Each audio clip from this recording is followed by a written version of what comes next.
जय हिंद दोस्तों। तो आज मैं जिस मूवी को एक्सप्लेन करने वाला हूँ इसकी स्टोरी काफ़ी अमेजिंग है जो कि आपको बेहद ही पसंद आएगी। तो अगर आपको वीडियो अच्छी लगे तो लाइक कर देना, साथ ही साथ मेरे चैनल को भी सब्सक्राइब कर देना। तो मूवी की स्टार्टिंग हम दो भाइयों को देखते हैं जो कि अपनी मरी हुई माँ को दफना रहे थे। इनके नाम थे ओवन और ऑसवर्ड। तभी यहाँ पर हमें गाड़ी दिखाई जाती है जो कि उस सुनसान सड़क से जा रही थी, मगर अचानक से उनकी गाड़ी खराब हो जाती है। उस गाड़ी में एक कपल था। अब गाड़ी से वो आदमी बाहर निकलकर गाड़ी को ठीक करने की कोशिश करने लगता है ताकि गाड़ी ठीक हो पाए और वहां से वो निकल पाए, क्योंकि वो जगह काफी ज्यादा सुनसान थी और वहां पर दूर दूर तक कोई भी नहीं था। पर तभी यहाँ पर हम ओवन को देखते हैं जो कि उस बंदे के पीछे आकर उस पर हमला कर देता है और उसे वहीं पर बेहोश कर देता है, जिसके बाद वो उस लड़की को भी वहां से उठाकर अपने घर पर लेकर जाते हैं। अब वो इनके साथ क्या करते हैं ये आगे आपको पता चल ही जाएगा। यहाँ पर हमें पता चल जाता है कि ये दोनों भाई कैनिबल हैं, यानी कि वो इंसानों का मांस खाते हैं। जिसके बाद वो उस लड़के को मार कर उसका मीट पकाकर खा जाते हैं, मगर वो लड़की को जिंदा छोड़ देते हैं। आखिर ऐसा वो क्यों करते हैं ये भी आपको आगे पता चल ही जाएगा। अब सीन यहाँ से कट जाता है और हमें काफी महीने आगे की कहानी दिखाई जाती है, जहाँ पर हम कुछ दोस्तों को देखते हैं जो कि दो कपल थे। यहाँ पर इनकी गाड़ी भी खराब हो जाती है। अब मुझे समझ में नहीं आता कि हर मूवी में हमेशा गाड़ी ऐसी सिचुएशन पे आकर ही क्यों खराब हो जाती है। अब यहाँ पर हम माइकल को देखते हैं जो कि आसपास देखने लगता है, मगर वहाँ पर उसे कोई भी दिखाई नहीं देता। इसलिए वो रास्ते पर आगे जाने का फैसला करता है ताकि थोड़ा आगे जाने के बाद हो सकता है उसे कोई मदद मिल जाए। यहाँ पर जेनी उसके साथ नहीं जाती क्योंकि जेनी को ऐसा लगता है कि माइकल उसे चीट कर रहा है। अब यहाँ से माइकल अकेला ही जा रहा था। तभी हम जेनी की दोस्त टेलर को देखते हैं जो कि माइकल के साथ जाने का फैसला करती है और यहाँ पर हमें आइडिया हो जाता है कि जेनी बिल्कुल सही सोच रही थी, क्योंकि टेलर और माइक दोनों ही इसको चीट कर रहे थे। जिसके थोड़ी ही देर के बाद हम माइकल और टेलर को देखते हैं जो कि थोड़ी ही दूर आने के बाद अपने सामने वो एक गैरेज को देखते हैं, मगर जैसे वो गैराज के अंदर जाते हैं तो हमें वहाँ पर ओवन दिखाई जाता है, जिससे हमें पता चल जाता है कि इन दोस्तों के साथ भी काफी बुरा होने वाला था। अब ओवन यहाँ पर इन दोनों से कहता है कि मैं तुम्हारी मदद जरूर करूंगा और वो कॉल करके टोटक भी मंगा लेता है, मगर यहाँ पर हमें काफी सारी वायर दिखाई जाती हैं जो कि बिल्कुल किसी अलार्म की तरह काम करती थी। इससे इन दोनों भाइयों को पता चल जाता था कि कोई हमारे इलाके में आ गया है। और वहाँ दूसरी तरफ हम एक लड़की को देखते हैं जो कि किसी केज में बिल्कुल जानवर की तरह बंद पड़ी हुई थी, और ये लड़की कोई और नहीं बल्कि जो मूवी की स्टार्ट में हमें लड़की दिखाई गई थी जिसके बॉयफ्रेंड को ओवन ने मार डाला था मगर लड़की को छोड़ दिया था। और यहाँ पर हमें ये भी पता चल जाता है कि वो लड़की प्रेग्नेंट थी। अब यहाँ पर हमें आइडिया लग जाता है कि ये दोनों भाई लड़कों तो काट कर उनका मीट खा जाते हैं, मगर वो लड़कियों को जिंदा छोड़ देते हैं अपने मजे के लिए। और यहाँ पर हम जेनी और क्रिस को देखते हैं जो कि गाड़ी में बैठकर अपने दोस्तों का इंतजार कर रहे थे, मगर तभी यहाँ पर इन दोनों की नजर पेड़ों के बीच पड़ती है जहाँ से कोई इनकी पिक्चर ले रहा था। अब ये देख कर ये दोनों पहले तो काफी डर जाते हैं, मगर वहाँ से वो आगे जाने लगते हैं और वहाँ पर जाकर देखने लगते हैं। तभी वहाँ पर उन्हें एक तस्वीर मिलती है जो कि इन्हीं दोनों की थी। अब ये देखकर वो और भी ज्यादा डर जाते हैं क्योंकि वहाँ पर और कोई भी नहीं था। वो हाईवे पूरी तरह से सुनसान था और इनको कोई स्टॉक कर रहा था। और वहाँ दूसरी तरफ हम माइकल और टेलर को देखते हैं जो कि गैराज के बाहर बैठकर टो ट्रक का इंतजार कर रहे थे, मगर टो ट्रक को आने में काफी देर हो रही थी, जिससे टेलर माइकल को कहती है कि मैं यहाँ से जा रही हूँ और रास्ते में मुझे पिक कर लेना। अब टेलर के वहाँ से जाते ही माइकल वहाँ पर अकेला हो जाता है और ओवन को यही मौका चाहिए था। तभी वो माइकल से उसकी थोड़ी सी हेल्प करने को कहता है। अब माइकल भी ओवन की बात मान लेता है और उसकी हेल्प करने लगता है, मगर तभी यहाँ पर हम देखते हैं कि ओवन माइकल के पीछे आकर उस पर हमला करके उसे बेहोश कर देता है। और इधर हम टेलर को देखते हैं जो कि उस सुनसान सड़क से आगे जाते हुए अकेले में काफी डर रही थी। तो वापस से वो गैराज में आ जाती है जो कि इसकी सबसे बड़ी गलती थी। तब यहाँ पर ओवन उसे भी पकड़ लेता है और हमें दिखाया जाता है कि माइकल को उसने वहाँ पर बांध दिया था और यहाँ पर टेलर को वो अच्छी तरह से पैक करके अपने साथ लेकर चला जाता है। और वहाँ दूसरी तरफ हम जेनी और क्रिस को देखते हैं जो कि उसी रास्ते से आगे बढ़ रहे थे। तभी उन्हें रास्ते में नीचे पड़ी हुई एक और पिक्चर मिलती है, मगर जैसे ही वो पिक्चर को उठाकर देखते हैं तो इन दोनों का शक यकीन में बदल जाता है, क्योंकि उस पिक्चर में टेलर और माइक माइकल की तस्वीर थी, जहां पर वो एक दूसरे के साथ अल्टीमेट हो रहे थे। अब जेनी को तो ये सब पहले ही पता था, मगर क्रिस को टेलर से ये उम्मीद नहीं थी।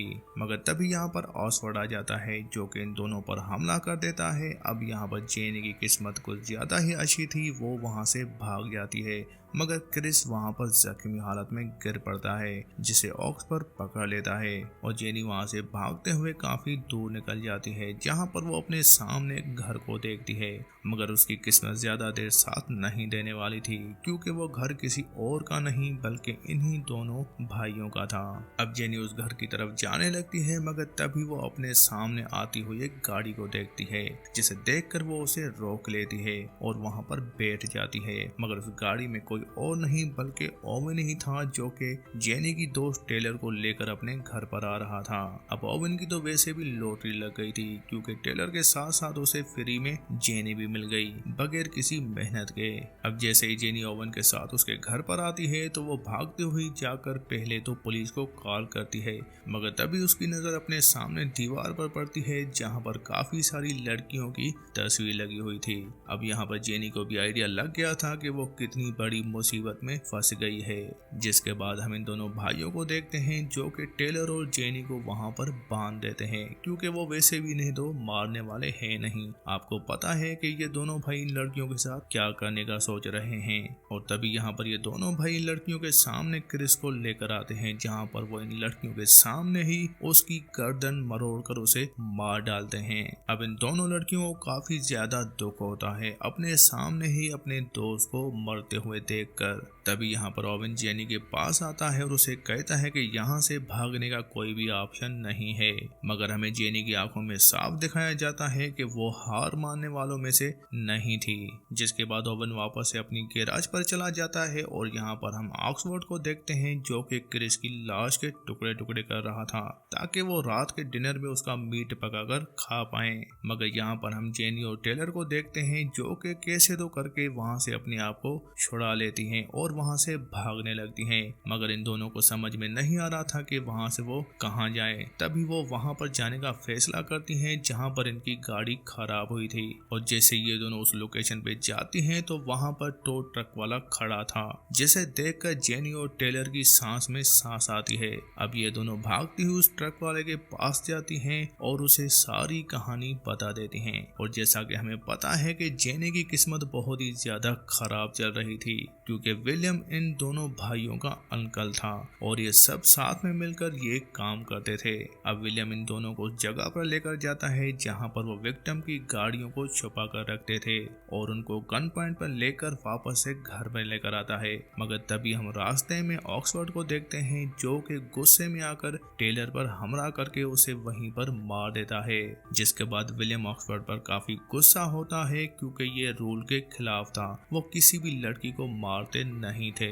और यहाँ पर हम जेनी को देखते हैं, जो कि बड़ी ही चालाकी से वहां से एक कटर उठाकर अपनी जेब में छुपा लेती है। जिसके बाद जेनी को एक रूम में बंद किया जाता है, जहां पर हमें वो लड़की दिखाई जाती है, जो कि मूवी की स्टार्ट में हमने देखी हुई थी। जेनी उसकी हालत देखकर समझ जाती है कि उसके साथ भी ऐसा ही होने वाला है। वो लड़की पूरी तरह से शांत बैठी हुई थी और कुछ भी बोल नहीं रही थी, ना ही चिल्ला रही थी, क्योंकि इन भाइयों ने उस लड़की की जबान काट दी थी ताकि वो कभी भी चिल्ला ना पाए। अब यहाँ पर जेनी बिना किसी देरी के उस लड़की के हाथों पर बंधी हुई रस्सी को काट देती है, मगर वो चाकू उसी लड़की के हाथ में रह जाता है। और फाइनली इतना टार्चर सहने के बाद उस लड़की को फ्रीडम नजर आ रहा था, जिसके बाद वो अपने गले को ही काट देती है और उसकी वहीं पर मौत हो जाती है। अब ये देखकर जेनी भी काफी हैरान हो जाती है और वहां पर वो सोचने लगती है, अगर उसके साथ भी ऐसा कुछ हुआ तो वो क्या करेगी। अब ये सोचकर जेनी वहां से भागने की फिर से कोशिश करती है और वो कामयाब भी हो जाती है। जिसके बाद वो जैसे ही घर से बाहर निकलती है, तो वो अपने सामने गाड़ी को देखती है, जो कि ओवन की थी। जैसे वो गाड़ी का दरवाजा खोलती है, तो वहां पर उसे माइकल मिलता है। जल्दी जल्दी से जेनी माइकल को फ्री करती है और वहां से उसे जाने को कहती है, यानी कि वो दोनों वहां से भागने वाले थे। मगर माइकल ऐसा नहीं करता, वो अपने दोस्तों का बदला लेना चाहता था। जिसके बाद माइकल ओवन की गाड़ी से गन उठाता है और ओवन को मारने जाता है। अब यहाँ पर सोचने की बात है कि ओवन क्या इतनी जल्दी मरने वाला था। तो हाँ दोस्तों, यहाँ पर माइकल ओवन को शूट करके मार देता है, मगर तभी पीछे से माइकल को भी कोई शूट करता है और वहाँ पर कोई और नहीं बल्कि विलियम था, यानी कि ओवन का अंकल, जिससे माइकल की भी वहीं पर मौत हो जाती है। मगर तभी वहाँ पर हम जेनी को भी देखते हैं जो कि हिम्मत नहीं हारती और वो विलियम पर हमला करके उसे भी मार डालती है। और वहाँ दूसरी तरफ हम ऑक्सफोर्ड को देखते हैं जो कि घर के अंदर जाकर एक दरवाजे का लॉक खोल देता है। तभी यहाँ पर हमें दिखाया जाता है कि इन दोनों भाइयों का एक और भाई भी है, यानी कि ये 3 भाई थे, मगर वो तीसरा भाई बिल्कुल भी कोई म्यूटेंट था। वो कच्चा ही मांस चबा जाता था, जिसे देखकर जेनी भी काफी ज्यादा डर जाती है और वहां से वो भागने लगती है। वो भागते भागते गाड़ी में बैठ जाती है और गाड़ी को स्टार्ट करके वहां से जाने लगती है, मगर गाड़ी स्टार्ट होने का नाम नहीं लेती।